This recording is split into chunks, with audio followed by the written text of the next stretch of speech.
दोस्तों ये कहानी उस समय की है जब हर जगह पर जंग छिड़ी हुई थी। इसी दौरान हम एक स्कूल में रहने वाली 7 लड़कियों को देखते हैं जो कि वहां पर बिल्कुल अकेली रहती थीं। लेकिन इन लड़कियों की जिंदगी तब बदल जाती है जब उनमें से एक लड़की वहां पर एक आदमी को ले आती है। तो कहानी शुरू होती है और हमें 1861 का टाइम दिखाया जाता है। हम वर्जीनिया शहर को देखते हैं जहाँ पर इस समय सिविल वॉर चल रहा था। वहीं पर हम एक गर्ल्स स्कूल को देखते हैं जिसे मिस चमन चुस्की नाम की एक टीचर चलाती थी। हम देखते हैं कि 1864 तक सिविल वॉर चलने के कारण स्कूल के सभी स्टूडेंट्स और टीचर स्कूल से अपने घर जा चुके थे। लेकिन वहीं मिस चमन चुस्की और एक और टीचर मिस झपट्टा 5 लड़कियों के साथ अभी भी उस स्कूल में ही रह रही थी। इसके बाद हम गंजेड़ी नाम की एक लड़की को देखते हैं जो कि जंगल में सभी के डिनर के लिए मशरूम तोड़ने आई थी। लेकिन जब वो मशरूम तोड़ रही होती है तभी अचानक उसकी नजर एक आदमी पर पड़ती है जो कि घायल होकर एक पेड़ के नीचे बैठा हुआ था। अब उसको देखकर गंजेड़ी की फटकर 464 हो जाती है क्योंकि वो दुश्मन सेना से था। तभी वो आदमी बताता है कि मेरा नाम दगड़ू दलाल है और दुश्मन सेना ने मेरी दबाकर मारी है जिस वजह से मैं उनसे बचकर यहाँ पर छुपा हुआ हूँ।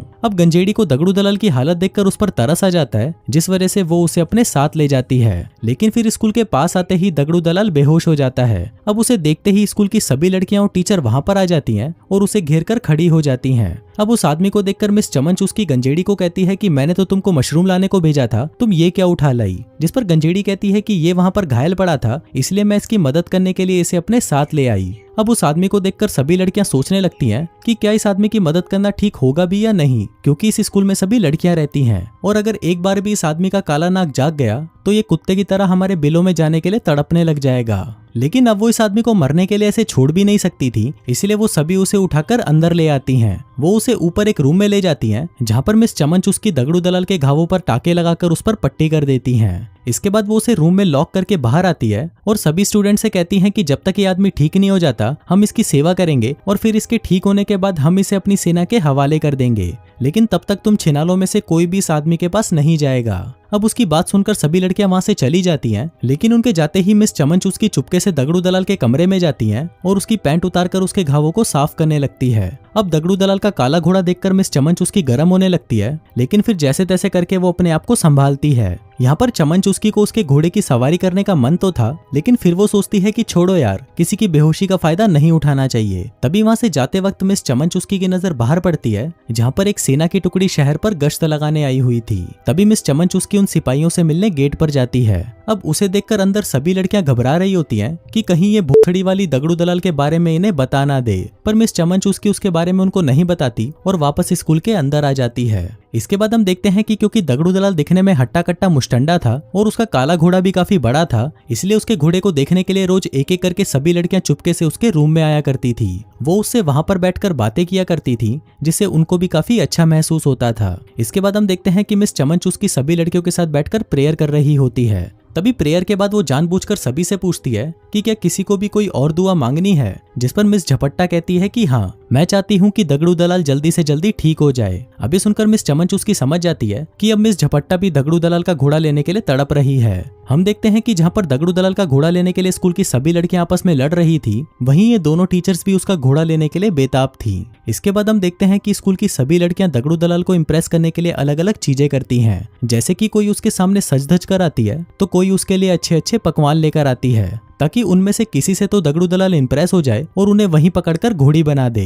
इसके बाद हम देखते हैं कि एक दिन मिस चमन चुस्की दगड़ू दलाल के रूम में आती है, जिसको देखकर दगड़ू दलाल समझ गया था कि मिस चमन चुस्की यहाँ की बॉस है और यहाँ पर उसी की चलती है और अगर मैं इसे पटा लेता हूँ तो मेरी चांदी हो जाएगी। अब दगड़ू दलाल मिस चमन चुस्की को इम्प्रेस करने की कोशिश में लग जाता है। उधर चमन चुस्की उससे बजवाने के लिए तैयार होने ही वाली थी कि तभी वो अपने आप को संभाल लेती है। इसी दौरान वहां पर फड़फड़ाती बिल्ली नाम की एक लड़की आती है और मिस चमन चुस्की से कहती है कि क्या मैं आपकी कोई हेल्प कर सकती हूँ, जिस पर मिस चमन चुस्की उसे कहती है कि बुखड़ी की चली जा यहाँ से, मुझे पता है कि तू यहाँ पर क्या करने आई है। फिर इसके कुछ देर बाद मिस झपट्टा भी दगड़ू दलाल के रूम में आती है जहाँ पर वो हरामी उस पर भी ट्राई मारने लग जाता है। वो उससे गंदी गंदी अश्लील बातें करने लगता है और उसका ये प्लान कामयाब भी हो जाता है क्योंकि अब मिस झपट्टा की बिल्ली गीली हो चुकी थी और वो दगड़ू दलाल के साथ दबा दबा कर मजदूरी करना चाहती थी। फिर इसके बाद क्या था, मिस झपट्टा दगड़ू दलाल के बिस्तर पर आती है जहाँ पर वो दोनों दबा दबा कर मजदूरी करते हैं। इसके बाद हम मिस चमन चुस्की को देखते हैं जो कि सभी स्टूडेंट्स के साथ मिलकर प्रेयर कर रही होती है, लेकिन तभी वहां से फड़फड़ाती बिल्ली उठती है और मूतने का बहाना लगाकर बाहर चली जाती है। फिर वो वहां से सीधा दगड़ू दलाल के रूम में जाती है और उसे पकड़कर चूसने लगती है। अब यहाँ पर दगड़ू दलाल को भी मजा आ रहा था, इसलिए वो भी इस मूवमेंट को एंजॉय करने लगता है। लेकिन फिर चूसते चूसते फड़फड़ाती बिल्ली को याद आता है कि मिस चमन चुस्की उसका इंतजार कर रही होगी, इसलिए वो वहां से चली जाती है। इसके बाद रात को हम देखते हैं कि जब लड़कियां साथ में डिनर कर रही थी, तभी वो सभी मिलकर फैसला करती हैं कि अब वो दगड़ू दलाल को खुश करने के लिए कुछ नया करेंगी। अब वो सभी दगड़ू दलाल को म्यूजिक सुनाकर खुश करने की कोशिश करती हैं, लेकिन दगड़ू दलाल को म्यूजिक में कोई इंटरेस्ट नहीं था, क्योंकि उसे तो उनके कुएं की खुदाई करनी थी। अब ये सब चल ही रहा था कि तभी कोई स्कूल का दरवाजा खटखटाता है। फिर मिस चमन चुस्की दरवाजा खोलती है और देखती है कि ये तो वही गश्त लगाने वाले सैनिक होते हैं। वो यहाँ पर बस चेक करने आए थे कि सब कुछ ठीक है या नहीं, जिसके बाद वो वहां से चले जाते हैं। इसके बाद हम मिस चमन चुस्की को देखते हैं, जो कि दगड़ू दलाल के साथ बैठकर वाइन पी रही होती है और ये दोनों किसी चीज के बारे में बातें कर रहे होते हैं। लेकिन इसी दौरान दगड़ू दलाल सोचने लगता है कि मिस चमन चुस्की बहुत ज्यादा स्ट्रांग है और अगर उसे यहाँ पर आराम से रहना है तो उसे मिस चमन चुस्की को पटाना ही होगा। फिर अगले दिन हम देखते हैं कि दगड़ू दलाल वहाँ पर स्कूल की गार्डनिंग का काम करने लगता है, क्योंकि वो वहाँ से नहीं जाना चाहता था।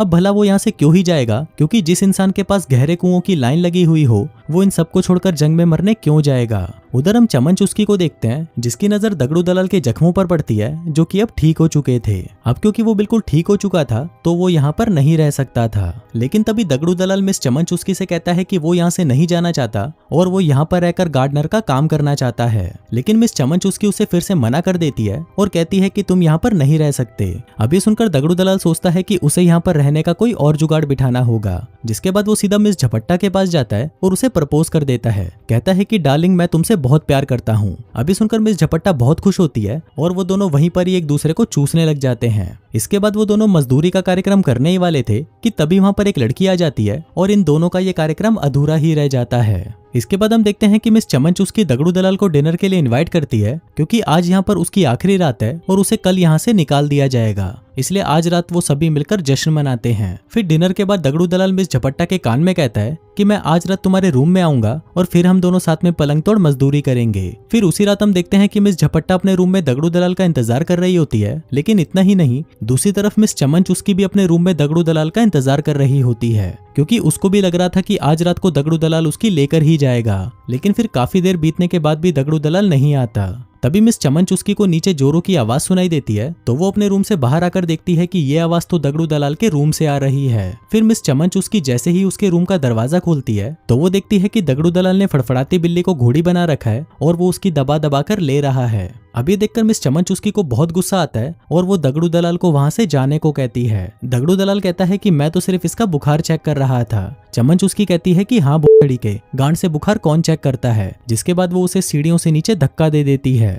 अब दगड़ू दलाल ऊपर से इतना तेज नीचे आकर गिरता है कि उसकी टांग पूरी तरह टूट जाती है। अब ये देखकर मिस झपट्टा और मिस चमन चुस्की उसको जल्दी से उठाकर वापस रूम में ले जाती हैं। अब यहाँ पर चमन चुस्की कहती है कि मैं कोई सर्जन नहीं हूँ जो उसकी टूटी टांग को जोड़ दूं, इसलिए अगर हमें इसकी जान बचानी है तो हमें इसकी टांग काटनी पड़ेगी। अब उनको ये फैसला जल्दी से जल्दी लेना था, क्योंकि दगड़ू दलाल का खून तेजी से बह रहा था। फिर हम देखते हैं कि और कोई रास्ता ना होने की वजह से उनको दगड़ू दलाल की टांग काटनी ही पड़ती है। फिर अगली सुबह जब दगड़ू दलाल की आंख खुलती है तो अपनी कटी टांग को देखकर उसकी फटकर 464 हो जाती है। अब वो चमन चुस्की को देखकर उस पर बहुत गुस्सा करता है और उसे कहता है कि भोसड़ी की तूने ये सब जानबूझकर किया, क्योंकि रात को मैं तुझे बजाने जो नहीं आया। अब क्योंकि दगड़ू दलाल गुस्से में पागल हो चुका था, इसलिए चमन चुस्की उसको रूम में बंद करके नीचे आ जाती है। फिर कुछ देर बाद हम देखते हैं कि तड़पती बिल्ली चुपके से दगड़ू दलाल के रूम में आती है और उससे पूछती है कि मेरे बाबू ने थाना थाया। अभी सुनकर दगड़ू दलाल गुस्से में बावली गांड हो जाता है और उसके बाल पकड़कर कहता है कि भोसड़ी की मैं तुझे जान से मार दूंगा, क्योंकि तेरी वजह से ही हुआ है ये सब। अब ये देखकर तड़पती बिल्ली बहुत डर जाती है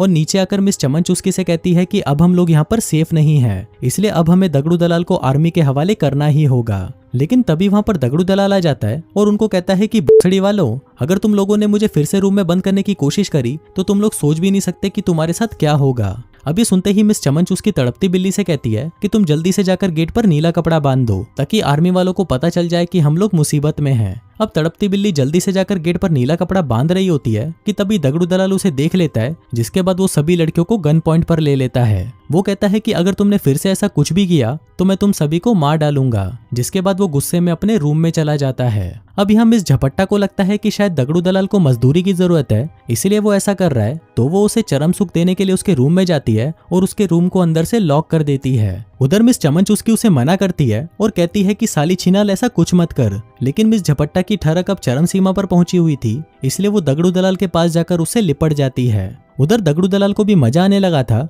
इसलिए वो भी उसके साथ दबा दबा कर मजदूरी करता है। अब ये सब देखकर मिस चमन चुस्की गुस्से में पागल हो चुकी थी और वो सोचने लगती है कि इस दगड़ू दलाल का खेल अब खत्म करना होगा। लेकिन इसी दौरान एक स्टूडेंट उसे कहती है कि हम दगड़ू दलाल के खाने में जहर मिला देते हैं। अब ये आइडिया मिस चमन चुस्की को भी सही लगता है। इसके बाद गंजेड़ी जंगल में जाती है और वहां से जहरीले मशरूमों को तोड़ लाती है। फिर उसी रात मिस चमन चुस्की दगड़ू दलाल को डिनर के लिए इनवाइट करती है, लेकिन यहाँ पर दगड़ू दलाल को शक था कि कुछ तो गड़बड़ है, इसलिए वो झपट्टा को भी वो मशरूम खाने को कहता है। लेकिन तभी एक लड़की कहती है कि नहीं, मिस झपट्टा को मशरूम से एलर्जी है। अब दगड़ू दलाल को उसकी बातों पर विश्वास हो जाता है और वो अकेला ही उन मशरूम्स को खा जाता है। फिर कुछ देर बाद हम देखते हैं कि जहरीला मशरूम खाने की वजह से वो तुरंत नीचे गिर जाता है और दम घुटने से उसकी मौत हो जाती है। इसके बाद ये लोग स्कूल के गेट पर नीला कपड़ा बांध देते हैं और दगड़ू दलाल की बॉडी को कफन से लपेटकर दरवाजे पर रख देते हैं ताकि आर्मी वाले आकर उसकी बॉडी को उठा ले जाएं। इसके बाद हम देखते हैं कि मिस झपट्टा बहुत ही दुखी हो रही होती है क्योंकि वो दगड़ू दलाल के साथ ही अपनी जिंदगी बिताना चाहती थी